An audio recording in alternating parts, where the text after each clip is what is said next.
Some women are simply born rich, confident, and naturally magnetic to their desires. Let's be clear, this podcast is not for them. However, if you're a soul-driven, visionary, or entrepreneurial woman who's been on a mission to learn how to create a better future bursting to come out of you, welcome to my world. I'm Jo Warwick, and this is Rich, Sexy, and Free. I've dedicated most of my career to helping women get to their core power and unlock the missing pieces for their own unique success. You may already know me as the author of The Big Book of Love. With 30 years experience in psychology, embodiment, manifesting, and energetics, we will be exploring the keys to becoming rich, sexy, and free. So if this excites you, don't forget to like and subscribe on your favorite platform so you can stay up to date with the podcast. Welcome to today's episode of Rich, Sexy and Free. And I'm so excited. I've got Ashley Carey here today. Ashley's been on a really interesting journey in the last year. So I'm really excited to explore your story, explore your journey both as a businesswoman, but also your personal life, because I know that you have such an interesting personal life as well compared to the visions that people put out on Instagram. So I'm really excited about that. Please, could you introduce yourself to our beautiful audience? Yeah, thank you so much for having me. And I'm so excited to share that with you because just like you, I just love people's journey and their story. So I am, first and foremost, I'm a mom of four kids. I'm a stay-at-home mom. I always say we live like a little bit of a bougie, holistic home style life here, homestead. We have 5 acres on Vancouver Island in Canada. And I have been an entrepreneur most of my life, but I actually worked in corporate world for 14 years in a bank. And so even in those years I worked as an entrepreneur, I always had something on the side. I just was so passionate about leading others and helping others and serving and just being a part of something else. And I always said I would never be an entrepreneur. Like I never wanted to work for myself. I was like, that's irresponsible. That's not stable. That's not consistent. You got to have a foundation. I'm super logical person. I grew up in a very turbulent home, very unstable environment. And it was very important to me to create stability, security, responsibility. And so what did I do? I went and worked at a bank, right? Because bankers are successful. Worked in insurance because I could be really responsible. But I'd get bored every 10 minutes in my career and want to move and take another course and sign up for something else. And so I leveraged myself through the company as high as I could and realized, gosh, this is not really fulfilling. And I want to stay home with my kids and I want to build a wildly successful career. And so I ended up working with a network marketing company and built to the top of the network marketing company, loved it, and kept working at the bank because I wanted that security, right? Because I'd never be an entrepreneur. And the whole time I did it, I just loved being able to help others and lead others and show people what was possible and that you're never a victim of your circumstances and that you can rise above anything. Like it doesn't matter where you come from or what your backstory is, that when you can create any life that you can build anything out of nothing. And so From the Ash coaching is my business name. And it's because I just really truly believe that people who have been through a lot can build anything. Your story doesn't have to define you. In fact, I think it's fuel for your fire. And so the network marketing company taught me so much about leading others and about sales and marketing. And I was already in sales and marketing, but I was able to bring that into my business there. And I worked with doTERRA for 8 years. And I still love all the holistic lifestyle stuff. But there came a point where all of a sudden I started experiencing a lot of anxiety and around the end of every month. And if I wasn't hitting my rank or hitting my sales goals, I was starting to let that define me. I was starting to really feel not good enough if I wasn't hitting a certain amount or if I wasn't growing or if my team wasn't exploding. All of a sudden I was starting to make that mean something about me. Side note, I had a very surprise pregnancy in 2020. Our 4th baby was a post-vasectomy baby. Oh, wow. Yeah. So yeah, I was really done having children and God had much bigger plans for me around becoming a mom. And so that pregnancy was very turbulent and really, I had a twin loss and it was COVID and I was like, how the heck am I going to run this network marketing business? And like, while like all this shit is happening, like for lack of a better word, right? I just was like, I can't do this. And now looking back, I see that that was really a pivotal turning point in my career, but also in my family life, and figuring out, redefining what was important. And that's actually when like this coaching business really started to come to fruition, was after all of this had happened, like lighthouse moment in my life. But at the time, it definitely felt very hard, very challenging. And so that's actually what led me. I had been writing from the ash in my notes since 2018. And I thought it was going to be a book, which I'm actually writing a book right now. But I thought it was going to be a book. I didn't think it was going to be a coaching business, but I had always had a coach, like even with my network marketing business, like I'd always had some sort of leadership coach. I went to my first leadership retreat when I was 12 years old. Like I was doing public speaking contests. My coach was like, "You're a coach." And I was like, "No, I am not." Right. And she would always say, "You should be doing this." And I'm somebody to like bounce my stuff off of. Right. And so it was my coach that was like, "You should be coaching people. Like, I know you're good at your network marketing business, but like you could be more impactful being a coach." And I was like, "Yeah, I probably could, but that's scary. Like that's uncomfortable." So it wasn't until I guess 2 years ago that I started from the Ash coaching, really mentoring women and encouraging women to step up authentically and share vulnerably, and how to stand out, really seen for who they are rather than what the world thinks that they should be. And so that's how I teach social media marketing. I don't do it like anybody else.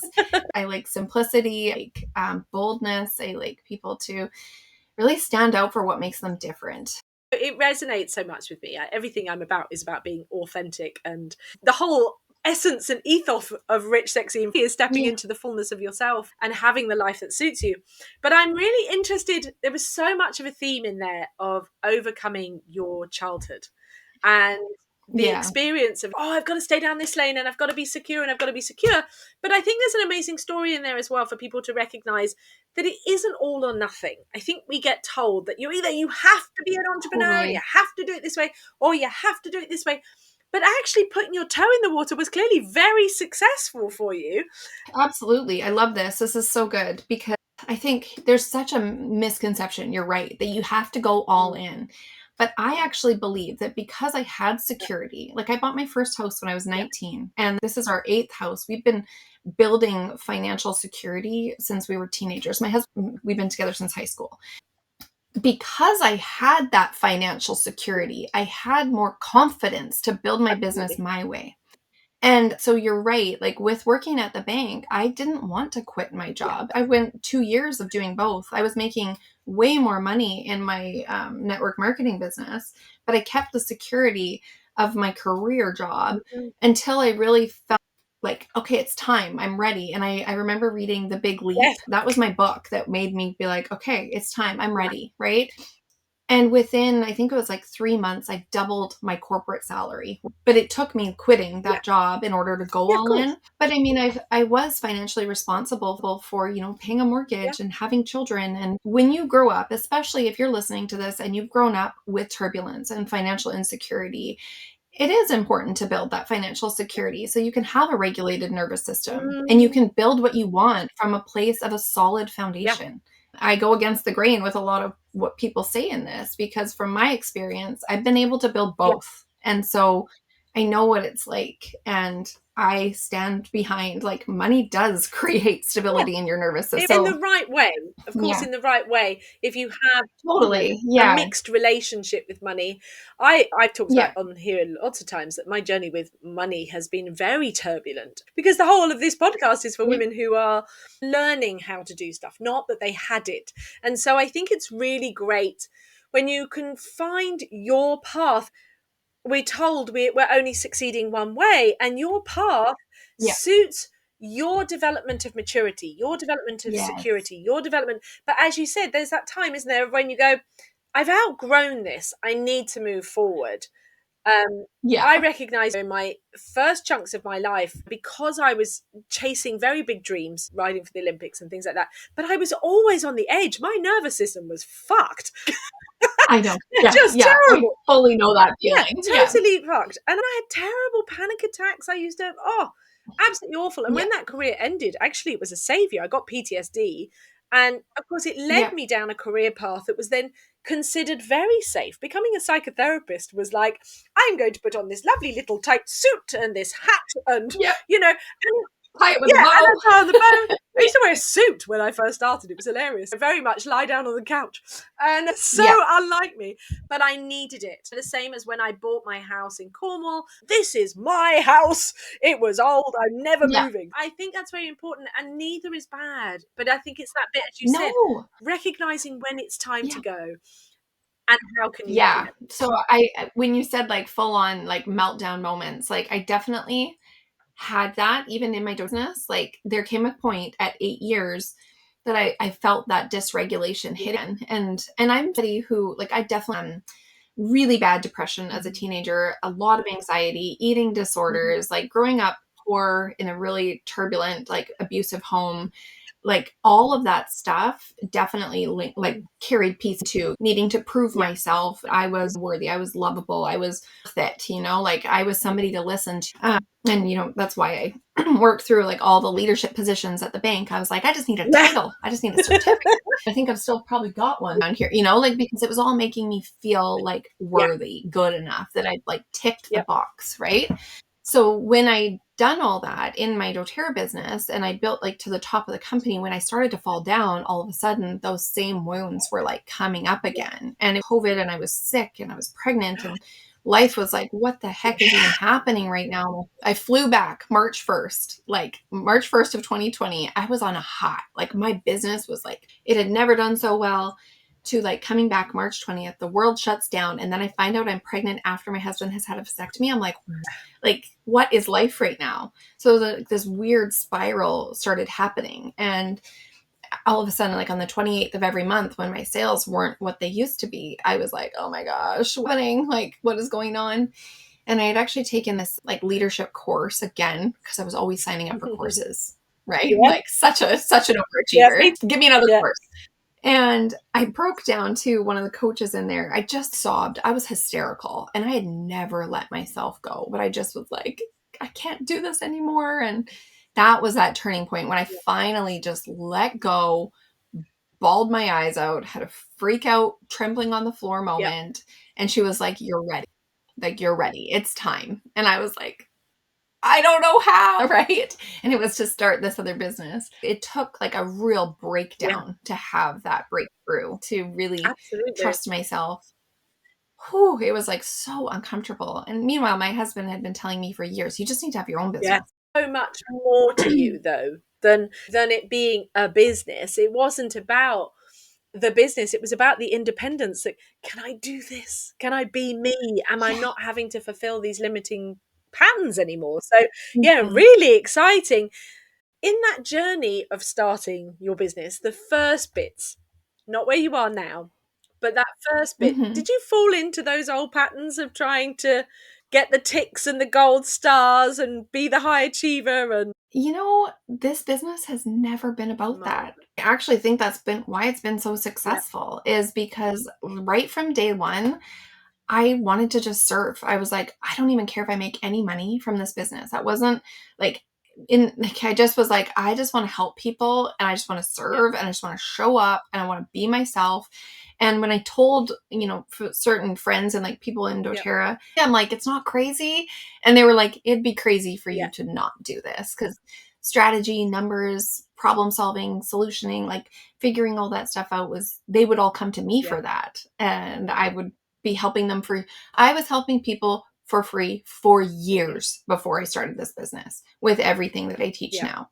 And so the hardest part for me was charging. Ah. The hardest part for me was putting money to what I was doing for free. I had to give away that service for so long that to all of a sudden start charging for it really felt like, who would actually pay me to do what comes so naturally to me? to do what's so easy for Yeah. me, right? Why would somebody ever pay me when I could just do it for free for them? So I think valuing, like putting a dollar amount on my time and on my gifts, that was challenging. So very low. And to be honest, I still charge like quite low Yeah. pricing. And I know that's not something that everybody talks about, but I started off, my first thing that I did was 7 weeks to scale. Yeah. That was all. 7 weeks to scale your business. And I would write them out a blueprint, a plan, an action plan. I would help them come up with like the action to take, because a lot of people come to me, they're big visionaries, they've got like big ideas, and they have a hard time breaking down the Yeah. steps. They're like, what step do I take first? What's going to be the most impactful? And so I would break them down a little cash business blueprint and how to scale their business in 7 weeks. And it was $777. That was just my first thing that I did. And it sold right away. I had 3 people sign up for it. And I was like, To deliver. oh, people want to hire me. Like, this is wild. Yeah. I did that, and they started seeing results right away. And then I was like, okay, this feels good, but this is not scalable, actually. Yeah. Like, this is not a scalable business model. So then I thought, okay, well, I'm going to do a couple group programs. And I was like, well, what are the most like easy things for me to talk about? Like, what can I help people with that's going, create really cool results in their life that is easy for me to talk about? And so I did a couple group programs. I actually reached out to a life coach and did a coaching program for entrepreneurs for life and business together. And again, like, got my name out there with another community. I just put myself into spaces, and I charged low ticket pricing that made me feel confident. It showed me that I could do this. And then once I did that, then it was like, okay, I'm starting to create really great results. I started to see a bigger vision for the impact that this business could create and how much bigger and different it could be. I think we figured around 17 months ago, my kids started a new school that I had like manifested. I had like prayed about. I had just was so like, I wanted them to go to this private school. And my husband was like, how are we going to do that? I'm like, it's going to work. I just know it. Finally got them all into this private school, and they all started that September. And I created 50% of my income came in those last 3 months of the year. And after deciding and getting support, asking for help, those were huge pieces. Absolutely. We're asking for help. Yeah. And then deciding, because I'm like a decide person. Once I decide I'm all in, I'm all in. I don't waver. I think you decide when you know. Like, you felt something. You're not doing it alone. You're doing it with someone, the universe, yourself, God, energy, everything, the bigger part of you, everything that's involved is only just a small part of you that's you here doing 100%. Oh, yes. We are such like just like a micro dust in this equation. Because like the honest truth is, I would never have been able to build this business if I didn't have support for my kids. And so in order for it to come into total alignment, I needed to get clear on where I needed support. And I had to trust other people with my children. And that was another piece, like being estranged from my mom and not having any family support with our children. But I needed to get into a place where my body felt comfortable.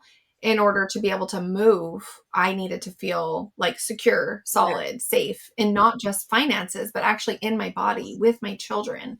So that's another definitely huge part of being able to make a conscious decision from that really aligned place where you've got a regulated nervous system, where you got the support in place, your body feels at ease. You can't make bold, life-changing decisions from anywhere else. It just becomes crazy and scary if you do that. It feels that sort of leap. Funny enough, I was talking about this recently in the challenge that has just finished, and I was talking about the difference between trauma responses and thriving responses. All or nothing is a trauma, rushing, pushing, hustling. 100%. Trauma response, all of it is just, I need to push my way to overcome this fear instead of but it's, as you say, when you're in that space of, I feel relaxed and I feel calm and I know it's going to happen and I'm driving down the road and all is good and I know my destination, it just becomes an easier space. But it takes practice if you've had an upbringing that didn't feel safe to learn that the first time round. I think that's really true. I'm interrupting to tell you all about Success Factor, where good girls end and queens rise for success on their own terms. You've played the game, you've followed the rules, you've checked every box, and yet deep down, you know this version of success that you may have achieved, it was never yours. Maybe you've been trying to achieve a success that you just can't reach because it doesn't fit. It's been built on proving, on chasing, on seeking permission, on waiting on for someone, your father, your industry, society, someone to tell you you've made it. The girl who once sought approval, the one who shrank to fit, the one who abdicated her throne because she was told it wasn't hers to claim. It's time to say goodbye to her and replace her with the woman who knows the queendom she's meant to reign over is hers to claim right now. So I invite you to a luxury immersion into 8 powerful days of daily activations, laser coaching, deep embodiment of your own unique success factor. This is my open house into my world, my castle, my rich, sexy and free frequency. A chance to step inside and feel the energy and experience the transformation. This is where we leave behind the good girl who plays nice and follows the rules and step into the queen who chooses herself and knows her desires are her birthright, embodying unshakable success on your own terms. If you like the sound of that, just head on over to richsexyandfree.com. So I'm curious because you're a woman who holds a lot of balls in the air. Not only do you have your own business, but you have 4 children, a husband, a homestead with lots of chickens and lots of animals. What I'm curious about is how do you manage your energy? Well, that's good. Well, I am a generator, so there's that. And I definitely, I am somebody who, I talked about this with a friend the other day. I am somebody who has a lot of capacity. Energetically, I've always been able to hold a lot. And so I do think that's just like a God-given gift. At a point in me, I was just given a lot of responsibility, and I'm an integral woman, and I do what I say I'm going to do, and I say no and I say yes with a lot of discernment. Choosing to be a present, connected mother first has come with like sacrificing some like goals and visions that I've had for my business and just adjusting my own timeline based on what my personal capacity is. And so when I'm working, I am very deliberate about the things that need to be done in order to create. I'm not a doom scroller. I've stopped listening to podcasts. I take my moments of silence for fueling my own creativity, instead of the infiltration of everybody else's noise to come into my own. So that's an interesting boundary that I've really set up in the last year and a half, is like tuning out the noise. I always say, like, to people, the unsubscribe. So I do a lot of unsubscribing in my life to other people's agendas, to expectations, to if I want to keep my kids home from school, I keep them home from school. Like if, to go somewhere, do something, we do it. Like I'll rearrange and reschedule, but the biggest place for me that I've had to put up boundaries was actually around my business. Because I'm somebody, I would work 14 hours a day if I could. I love working. I love serving. And so for me, I realized I was somebody who used to think that the harder I worked, the more money I'd make. I was like, I just need to work harder. I just need to work harder. I just need to do more. And then I realized starting this business, holy shit, I make way less, like when I work less, but more intentional. I had to just really figure out where I was wasting time, what needed to go. It was just like a time suck. Getting a virtual assistant on things that I was spending way too much time on cleared a ton of space for me so that I could be more intentional. Because like my kids, I still have a 4-year-old, so she's still home. Like she's not even in school full time yet. Being extremely intentional with your time, like getting clear on what you want your business to look like and feel like, but not only that, you actually want your life to feel like and look like, and then build your business around it. Because I built my life around my business my first time. And that was like, that's what caused the dysregulation. And so then when I went to this, I was like, well, what do I want my life to look like? Where do I want freedom? Where do to make choices differently? How do I want to feel in my physical body? What do I want my life to really look like? And then built my whole business around it. So my business doesn't interfere with our life like at all. Not even a little bit. Everything is around my children's schedule. Do I put my children and all of their well-being a little bit before mine? Yes, I do. It's something I'm working on. I can be impactful in so many ways. It doesn't just have to be my business. So I choose to coach my kids' sports because I get to be a coach and create impact for children the same way I coach and impact women in business. So instead of just looking at where can I make impact in my business, think where can you make impact in your whole life, right? It's like I think we get so like focused and fixated on the results that our business can create, but what results can your whole life create? Yes. You know? I love that. So that's important to me, to be impactful. Yeah, I love that. You made me think about this morning. I had the most beautiful conversation with this woman on the beach. And for me, moments like that are as essential, not just for my soul, but the joy when I'm in my alignment, when I'm in myself and I'm doing something. I was going swimming at that time. And, Oh, I love it. but for me, spreading the joy is me doing Yeah. me to the world. It's how I'm Yeah. making an impact. If I am talking to people, spreading my light, spreading my joy, Yeah. then I'm making a difference. I'm just being me, doing me, but it feeds me because it's so delightful to have those Absolutely. conversations. It uplifts me, It but it is. needs to be, Yeah.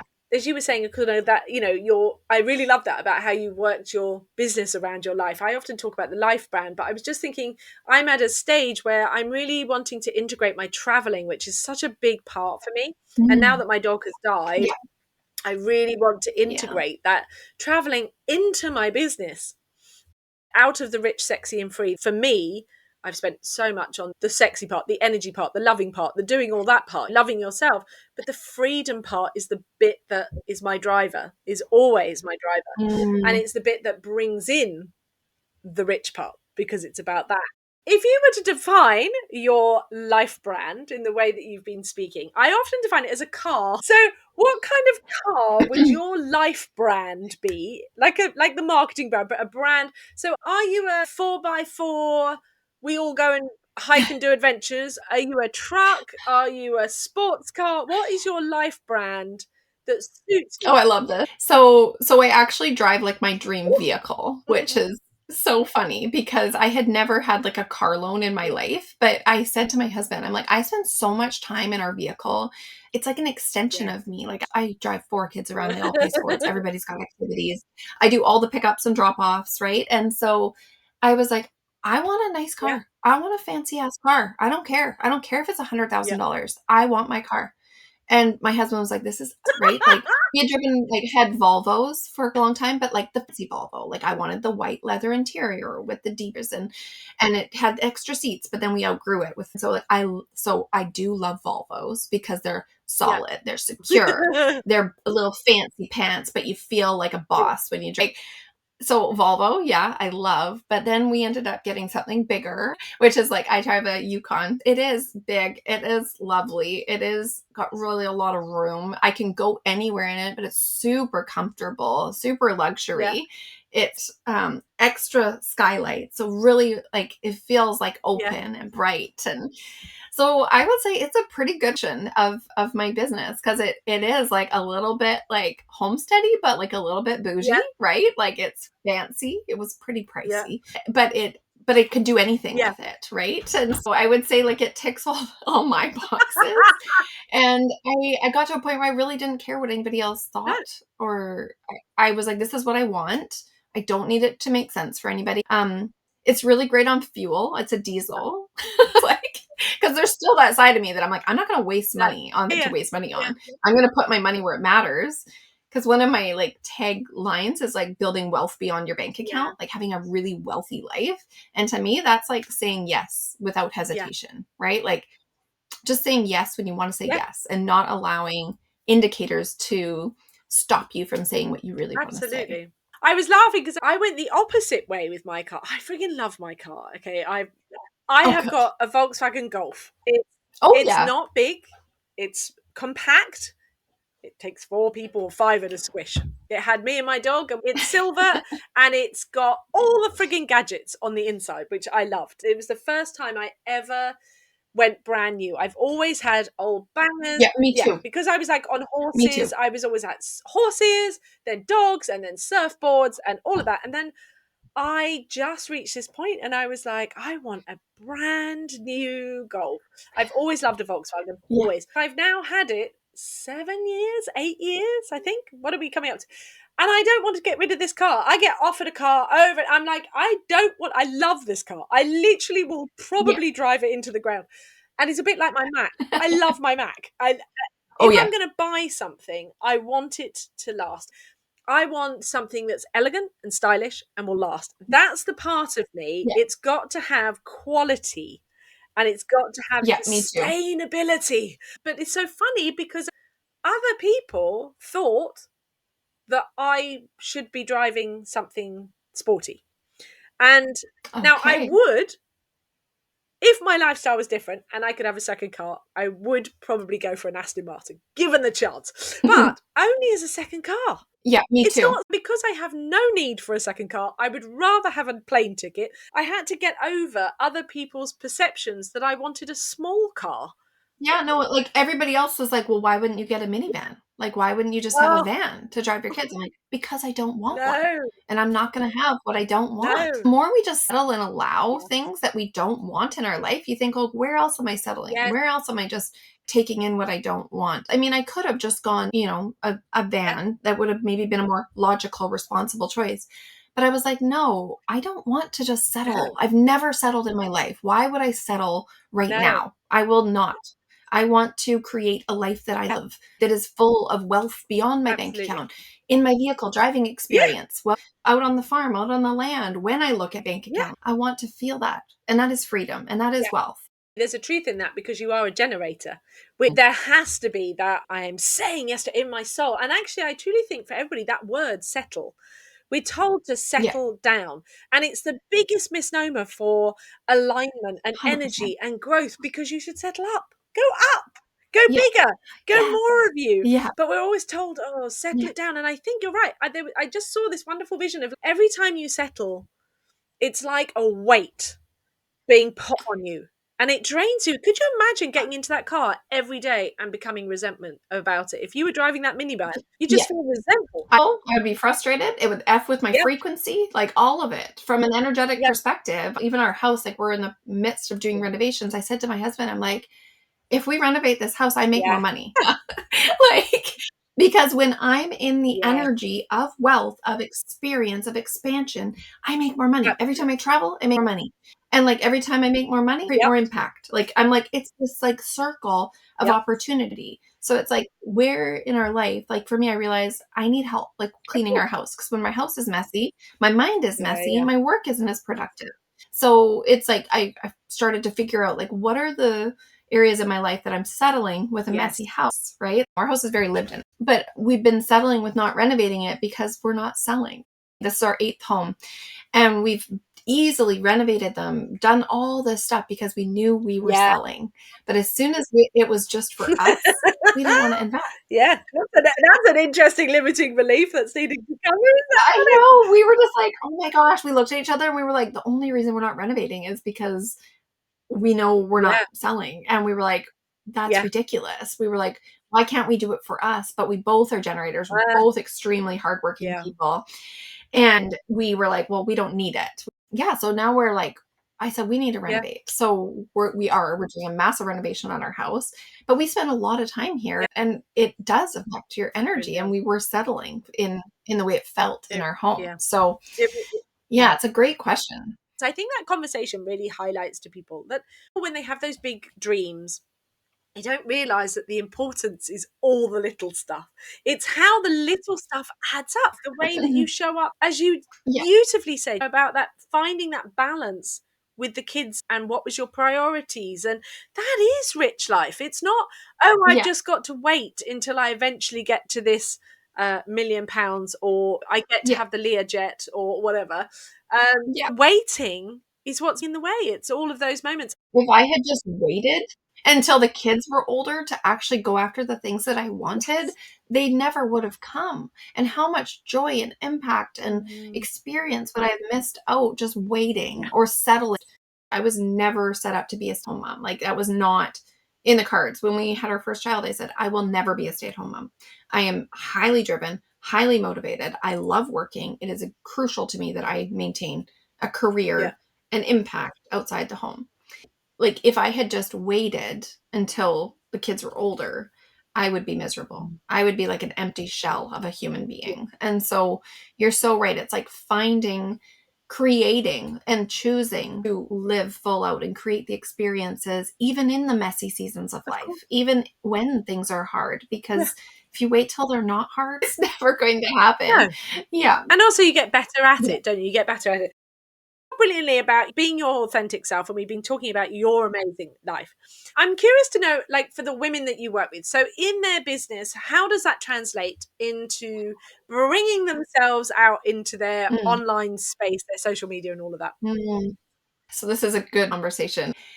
It comes up in so many different ways because all of us have insecurities when it comes to showing up authentically and to sharing what part of me do I need to share? What pieces need to come forward? And I always say, you can Yeah. be strategically authentic. You can be strategically consistent, like, because I'm a very strategic person. And so I don't like to waste time. So this is when we say, even this morning on a client call, she was like, well, I'm going to share my story here. But I said, but what Mm, piece of your story? And she was like, this, and this. And I said, but is that piece of your story leading into your mm, offer you are selling? I was like, well, no, I guess not. Right. I said, so what parts of your story are going to actually evoke the emotions that your clients are going to resonate with so that you can share yeah. that strategically? And so it's like figuring out the pieces of their story that are going to help Hmm. people to feel something and that are going to actually generate a result for her. Because I Mm, am a results generated person. Like I yeah. want, I will over deliver until people get results. But like, so it's like figuring out the parts of them usually people don't want to share. They're really bold, really, sentimental pieces to them that they keep to themselves. Like she said, well, say this and this, then, there's this influencer that says this. I said, but that's exactly why you Mm, need to share that opinion. I said, that's what sets you apart. Like, that's what makes you different. I'm like, and that's why people trust you is because you have the courage and confidence mm, to be convicted in your yeah. statement here. Like, she's a parenting coach and she has very different opinions than a Mm, lot of the other parenting coaches out there. But your experience, the way you grew up, the way you started off parenting and the way you are now are exactly yeah. why someone will hire you, right? It's really encouraging people to be different, to share like the parts of them that Mhm. are unique. So many people are Yeah. just overcomplicating their businesses. Like they're Yeah. making them so complicated. And that's why me cutting the fluff and saying like, well, you don't need to share your whole Mm, story here. You only need to share these pieces of it that are going to yeah. be impactful, that are Yeah. going to evoke emotion. They're going to make people feel something, right? And we don't need to make anybody buy. We don't need to like push, pull, or drag in my world because people find us every single day Yeah. because of that. Like authenticity is so magnetic. But when you Yeah. do it strategically, it actually Yeah. creates like results. And then I'm really good at social media. Like just to be totally frank, I grew my first account to 14,000 followers and my ego Yeah. felt like I needed that. I decided to just start a new account literally just to prove that it has nothing to do with your followers. Mm, When I make way more money with an account with 400 followers than I do yeah. with 14,000 followers. Funny, actually, I had this absolute thing in my head regarding something I have never shared. We were talking about earlier, like chasing those ticks and those. I've got all the letters in front of my name and after my name. I don't use any of them. Yeah. And apart Yeah. from on my book, it says love psychologist. That's about as far as it goes. And yet, I have Oh, never shared the proving of my intelligence because I was always judged as that my beauty mattered more. I was born in Essex, but the Essex girl, it was like the Barbie girl.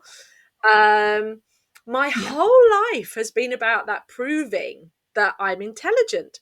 Both my Yeah. brothers were tested for Mensa. I never was. I failed my Mm, A level exams, not because I'm stupid, but because my mum had cancer at the time. And mm, so I went off on yeah, a different path. And it's really interesting because I thought, I never talk about that journey. yeah. So fundamental and so relatable, so relatable. Like another one of my Yeah, clients, she's a relationship coach. She's so beautiful and that she always felt the need to prove herself. Like, I'm yeah. smart. I'm not just beautiful. Which is why I like podcasting because I probably talk more like myself than on a reel, Yeah. there is something I'm always Yeah. hating on social media Yeah. is because it's so, oh, I'm so I'm cute. not When we went through that phasing of dancing, and I never did it. And I was like, I'm a fucking psychotherapist. I've been yeah. CEO. I've been managing director. I've owned 4 companies, and I'm supposed to go around going, look at me, I'm so cute. And for somebody to like me. Yeah, Yeah. and, like, so this was a huge reason why I'm like, this Yeah. is a missing piece in social media. So I teach social media very simply, and, like, a huge reason like, something I'll say to my clients all the time, I'm like, "Would you Yeah. actually say that to me?" And they're like, "Oh my god, no, never." And I'm like, "Well, then why the heck would you Yeah. say it online?" I am like, "If you're not being yourself, Yeah. speaking the way you would really speak, that's what's going to make you sound different. That's your story. They resonate with your authenticity. Doesn't mean I'm going to give my clients how to tell your story. Here's the strategic words to use. Here's the opener. Here's Yeah. the hook, line, sinker. Like I give it all. But I could teach you every strategy under the Yeah. sun. But if you're not you, Absolutely. none of them will work. If you don't actually have full Yep. conviction over yourself, everything you do, your magic, Yep. whatever you want to call it, all my Yeah. strategies will suck. Okay. So, like, in order for me to actually create a strategy, it was like I had to fully embody Yes. each of these Yep. things before I could teach them, right? That's exactly what I teach my clients is how to Yeah. storytell. Like I teach sales psychology, indirect selling, direct selling, storytelling, Yeah. magnetic messaging. Like that's what I do. But each of them Yeah. is from a you perspective. Yeah. If Yeah. you start sounding like me, Yeah. we got a major problem. Oh, I could teach you everything under the sun about living a rich, sexy, free life. I have a system, the whole works, yeah, but nothing yeah, matters if you don't overcome the barrier and take those little steps every single time to be the real version of yeah. you. And I think that's what today has been about in so many ways. I have loved this conversation and I am so I grateful for love it that ding, ding, too. ding in my head. So watch out, people. Especially like I'm like I can already hear the cliffhanger. I've never told anybody this before. Oh, I'm like oh. I got a strategic way for you to tell that story. I look forward to trialing that. That should be fun. So good. It's Ashley, could you please remind everybody where they can find you? I operate 90% of the time from Instagram, and on Facebook, I'm just Ashley Carey. It's been such a beautiful conversation. We've really, there's just been so much gold in here and so much insights for people finding their own journey. And I think that's so important. As you wrapped it up so perfectly for yourself, you said that I created my business around a life that I wanted. And whether you want a business or whether you want your own job, etc., it's always going to be life first. And how does that life look? I love it. Thank you so much, Joe. This has just been so awesome and so nice just having an open conversation with you. It's been great to connect with you today. But before you leave, if you want to find out more about how I can help you personally or check out any of my books, products, or coaching packages, just simply go ahead and visit richsexyandfree.com. And I look forward to seeing you next week on the podcast.